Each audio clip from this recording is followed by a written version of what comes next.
Morning dear students. रचे पिछले दिन ही आप हिस्टरी का चैप्टर स्टार्ट किया सी, चैप्टर 5th मॉन्यूमेंटल आर्कीटैक्चर। उस दे विच अज आप की पढ़ांगे, अज आप उस दे विच पढ़ांगे temples of Gujarat and Rajasthan.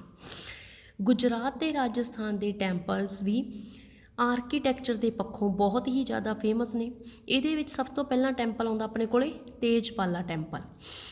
तेजपाला temple is one of the most beautiful temple in mount Abu. Mount Abu दे विच बहुत ही सुंदर टैंपल मन्निया जाता है, जिहड़ा कि 1230 दे विच बनाया गया सी by two brothers Tejpal and Vasupal. दो ब्रदर्स के द्वारा बनाया गया सीगा। ये टैंपल बहुत ही ज़्यादा फेमस टैंपल हैगा for its marble carving specially on the ceiling. उपर जिहड़ा हैगा ये छत दे विच जो इन्हां दी नकाशी की गई है, जो मार्बल दे नाल डिज़ाइनिंग की गई है, उहदे करके ही ये बहुत ही ज़्यादा जो फेमस मन्निया जाता है। नाल नाल it is a fine example of Jain architecture in India. Jain धर्म बुद्ध धर्म के बारे तो सुनिया होगा। जैन दी जो आर्कीटैक्चर सी उन्हां दा, जो उन्हां दी भवन निर्माण कला सी, उहदी मेन एग्जाम्पल आ ये इंडिया दे विच। अगे गल करांगे अलाही दरवाजा। Alauddin Khilji was also greatly interested in building activities. He built Alahi Darwaja in 13th century.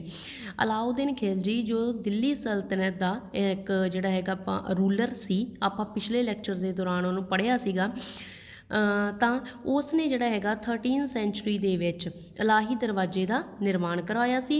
It is made of red sandstone. ये रैड सैंडस्टोन तो बनया होया सी। लाल रंग के जो पत्थर सी वो वरते गए सी इस दे विच। अलाउद्दीन खिलजी ने एक अपनी नवी कैपीटल भी बनाई सी, जिसका नाम सी सिरी। सिरी नाँ की नवी कैपीटल भी इसने बनाई सीगी, ते इसनूं भी जिहड़ा सीगा बहुत ही ज़्यादा इंटरस्ट सीगा, जो आर्कीटैक्चर दे विच बहुत ज़्यादा इंटरस्ट लैंदा सी। नैक्सट आ गया अपने कोल ताज Mahal. Taj Mahal situated on the bank of the river Yamuna. River Yamuna के किनारे उपर स्थित है। इसनूं आपां जिहड़ा हैगा one of the 7 wonders of the medieval period दी भी मन्निया जाता है। भी 7 वंडर दे विचों एक वंडर ताज महल नूं मन्निया जाता है। It was built in the memory of his beloved Mumtaz Mahal. Mumtaz Mahal की याद दे विच यह जिहड़ा सीगा भी शाहजहां के द्वारा बनाया गया सीगा। तो इसकी बहुत ही ज़्यादा खासीयत इस गल दे विच है कि इसनूं बनाउण दे विच घट्टो घट्ट भी 20,000 मैन है जिहड़े उन्हां ने पार्ट लिया सी इहदी कंस्ट्रक्शन दे विच। ते इसनूं अप्रोक्सीमेटली 22 ईयर दे विच कंप्लीट किया गया सी। इस बिल्डिंग नूं, ताज महल की बिल्डिंग नूं अप्रोक्सीमेटली 3 करोड़ तक का खर्चा है जिहड़ा ताज महल के उपर होया सी the picture of Taj Mahal. बहुत ही ज़्यादा सोहनी इमारत है जिहड़ी साडे इंडिया दे विच अज भी मौजूद है, तां ये सैलानियां दे वास्ते हमेशा ही खिच दा केंद्र बनी रही है। सो Taj Mahal is made up of white marble. White संगमरमर के नाल ही इसकी सारी कंस्ट्रक्शन है जिहड़ी कीती गई है। It is a fine example of Persian style. Persian style की जो फाइन एग्जाम्पल है, ये मुख्य उदाहरण है जिहड़ी भी पर्शियन स्टाइल के नाल सारी बनाई गई है।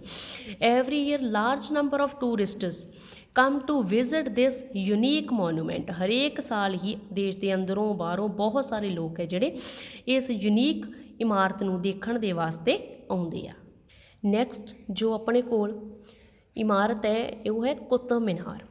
Qutub Minar located at Mehrauli near Delhi दे विच, दिल्ली दे नियर महरौली नाँ की जगह ते स्थित है, which is the most remarkable tower in the world. पूरे संसार दे विच जिहड़ा हैगा बहुत ही यादगार टावर इनू मन्निया जाता है। Qutbuddin Aibak first sultan of slave dynasty started its construction. Qutbuddin Aibak जो सी सलेव डायनेस्टी का पहला रूलर सी, उसने इसकी कंस्ट्रक्शन नूं स्टार्ट किया सीगा, but he could not finish it and later it was completed by Iltutmish. Iltutmish के द्वारा ही यह बाद चों कंप्लीट की गई सीगी। See the picture of Qutub Minar. इस दियाँ 5 स्टोरीज़ मन्नियां जांदियां है कि 5 मंजिली इमारत ये मन्नी जाती है। तो इस दी जिहड़ी हैगी आ अप्रॉक्सीमेटली इनू 73 मीटर तक टॉल मन्निया जाता है। 73 मीटर टॉल इस दी जिहड़ी हैगी आ लेंथ मन्नी जाती है। नैक्सट अपने को आउंदा है मोती मस्जिद। मोती मस्जिद और परल मस्जिद, इसनू परल मॉस्क्यू भी कहा जाता है। Built by emperor Shahjahan. Shahjahan के द्वारा ये बनाई गई सी, सिचुएटेड इन आगरा दे विच। It was built in white and black marble at the cost of 30 lakh. घट्टो घट्ट भी इन्हूं बनाउण दे विच 30 लैख तक दी अमाउंट स्पेंट हुई सीगी ते ब्लैक ते वाइट मार्बल दी बनी हुई है। बहुत ही ज़्यादा सोहनी मस्जिद बनी हुई है। नैक्सट आ गया अपने कोल red fort. Red fort is situated on the bank of Yamuna in Delhi. Delhi दे विच यमुना के किनारे ते स्थित है। The whole fort is made up of red sandstone. Red sandstone दे नाल बनिया होया है, तां ही करके इसनूं रैड फोर्ट कहा जाता है। See the picture of red fort in Delhi दे विच लाल रंग दियाँ जो ਜਿਹੜੀਆਂ ਹੈਗੀਆਂ ਇੱਟਾਂ ਹੋ ਗਈਆਂ ਜਾਂ ਆਪਾਂ ਮਾਰਬਲ ਕਹਿ ਸਕਦੇ ਹਾਂ, ਉਹਦੇ ਨਾਲ ਬਣਿਆ ਹੋਇਆ ਹੈ, ਤਾਂ ਕਰਕੇ ਇਸ ਨੂੰ ਜਿਹੜਾ ਹੈਗਾ ਰੈੱਡ ਫੋਰਟ ਕਿਹਾ ਜਾਂਦਾ ਹੈ। ਇਸ ਦੇ ਵਿੱਚ ਹੋਰ ਵੀ ਬਹੁਤ ਸਾਰੀਆਂ ਇਮਾਰਤਾਂ ਹੈ, ਜਿਵੇਂ ਆਪਾਂ ਕਹਿ ਸਕਦੇ ਹਾਂ ਰੰਗ ਮਹਿਲ, ਮੋਤੀ ਮਹਿਲ, ਦੀਵਾਨੇ ਆਮ, ਦੀਵਾਨੇ ਖਾਸ।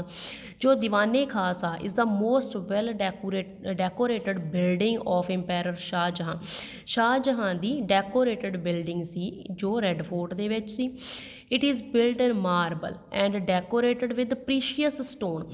मार्बल दे नाल बनाई गई सी दीवाने खास, तो इसनूं जिहड़ा हैगा बहुत सारे महंगे महंगे स्टोनस दे नाल डेकोरेटेड किया गया सी। इहदे विच की सी the emperor received important persons and foreigners here. Shahjahan की करता सी, इंपॉर्टेंट जो परसन आउंदे सी, फॉरनर आउंदे सी, उन्हां नूं दीवाने खास में ठहराउंदा सी, उत्थे ही उन्हां नूं मिलदा हुंदा सी। इसे करके जिहड़ा हैगा दीवाने खास बनाया गया सी। लास्ट अपने को आउंदा peacock throne. The peacock throne was a splendid work of art. बहुत ही ज़्यादा कल्पना वाला वर्क आप कह सकते हैं, बहुत ही ज़्यादा सुंदर वर्क सी जिहड़ा आर्ट का सीगा। It was build eight 10 crore. 10 crore तक का खर्चा है जिहड़ा इसनूं जिहड़ा हैगा बनाउण ते आ चुक्या सीगा, ते घट्टो घट्ट 7 ईयर इसनूं बनाउण विच लग गए सीगे। ਤਾਂ ਇਹ ਥਰੋਨ ਇੱਕ ਤਰ੍ਹਾਂ ਦਾ, ਇਹ ਜਿਸ ਨੂੰ ਆਪਾਂ ਕਹਿ ਸਕਦੇ ਹਾਂ ਕਿ ਸਿੰਘਾਸਣ, ਜਿਸ ਨੂੰ ਆਪਾਂ ਕਹਿ ਸਕਦੇ ਹਾਂ ਰਾਜ ਗੱਦੀ ਕਹਿ ਸਕਦੇ ਹਾਂ, ਪੀਕੌਕ ਥਰੋਨ ਉਹਨੂੰ ਕਿਹਾ ਜਾਂਦਾ ਸੀ। ਸੀ ਦ ਪਿਕਚਰ ਆਫ ਪੀਕੌਕ ਥਰੋਨ। ਇਸ ਤਰ੍ਹਾਂ ਦਾ ਇਹ ਸਿੰਘਾਸਣ ਸੀ, ਰਾਜ ਗੱਦੀ ਕਹਿ ਸਕਦੇ ਹਾਂ, ਸਿੰਪਲ ਭਾਸ਼ਾ ਦੇ ਵਿੱਚ ਇਹਨੂੰ ਆਪਾਂ ਚੇਅਰ ਵੀ ਕਹਿ ਸਕਦੇ ਹਾਂ। ਬਟ ਬਹੁਤ ਹੀ ਜ਼ਿਆਦਾ ਪ੍ਰੀਸ਼ੀਅਸ ਵੈਲੂਏਬਲ ਜਿਹੜਾ ਵਰਕ ਆਫ ਆਰਟ ਆਪਾਂ ਇਸ ਨੂੰ ਕਹਿ ਸਕਦੇ ਹਾਂ। ਇਹਦਾ ਕੀ ਸੀ, ਜਦੋਂ ਕਿ ਨਾਦਰ ਸ਼ਾਹ ਦੇ ਇਨਵੈਂਸ਼ਨ ਹੋਣ ਲੱਗੇ, ਨਾਦਰ ਸ਼ਾਹ ਨੇ ਜਦੋਂ ਹਮਲੇ ਕਰਨੇ ਸ਼ੁਰੂ ਕਰ ਦਿੱਤੇ, ਤਾਂ ਨਾਦਰ ਸ਼ਾਹ ਉਸ ਹਮਲੇ ਦੇ ਦੌਰਾਨ ਇਸ ਥਰੋਨ ਨੂੰ ਆਪਣੇ ਨਾਲ ਲੈ ਗਿਆ ਸੀ ਪਰਸ਼ੀਆ ਦੇ ਵਿੱਚ ਬਾਅਦ ਵਿੱਚ। ਸੋ ਪਹਿਲਾਂ ਇਹ ਜਿਹੜਾ ਸੀ ਇੰਡੀਆ ਦੇ ਵਿੱਚ ਸੀਗਾ, ਤਾਂ ਹਮਲਿਆਂ ਦੇ ਦੌਰਾਨ ਨਾਦਰ ਸ਼ਾਹ ਇਸ ਨੂੰ ਜਿਹੜਾ ਆਪਣੇ ਨਾਲ ਪਰਸ਼ੀਆ ਦੇ ਵਿੱਚ ਲੈ ਗਿਆ ਸੀਗਾ। ਬਹੁਤ ਹੀ ਜ਼ਿਆਦਾ ਖੂਬਸੂਰਤ ਐਗਜ਼ਾਮਪਲ ਕਹਿ ਸਕਦੇ ਹਾਂ ਆਪਾਂ ਇਹਨੂੰ ਇੰਡੀਅਨ ਆਰਕੀਟੈਕਚਰ ਦੀ। ਸੋ ਆਪਾਂ ਬਹੁਤ ਸਾਰੀਆਂ ਬਿਲਡਿੰਗਸ ਦੇ ਬਾਰੇ ਪੜ੍ਹਿਆ ਹੈ ਅੱਜ ਵੀ, ਪਿਛਲੇ ਲੈਕਚਰਸ ਦੇ ਦੌਰਾਨ ਵੀ ਜੋ ਆਪਣਾ ਮੋਨੂਮੈਂਟਲ ਆਰਕੀਟੈਕਚਰ ਆ ਉਸ ਦੇ ਬਾਰੇ ਪੜ੍ਹਿਆ ਹੈ। ਤਾਂ ਮੈਨੂੰ ਉਮੀਦ ਹੈ ਵੀ ਤੁਹਾਨੂੰ ਇਹ ਮੋਨੂਮੈਂਟਸ ਦੇ ਬਾਰੇ ਬਹੁਤ ਚੰਗੀ ਤਰ੍ਹਾਂ ਪਤਾ ਲੱਗ ਚੁੱਕਿਆ ਹੋਵੇਗਾ। Thank you so much.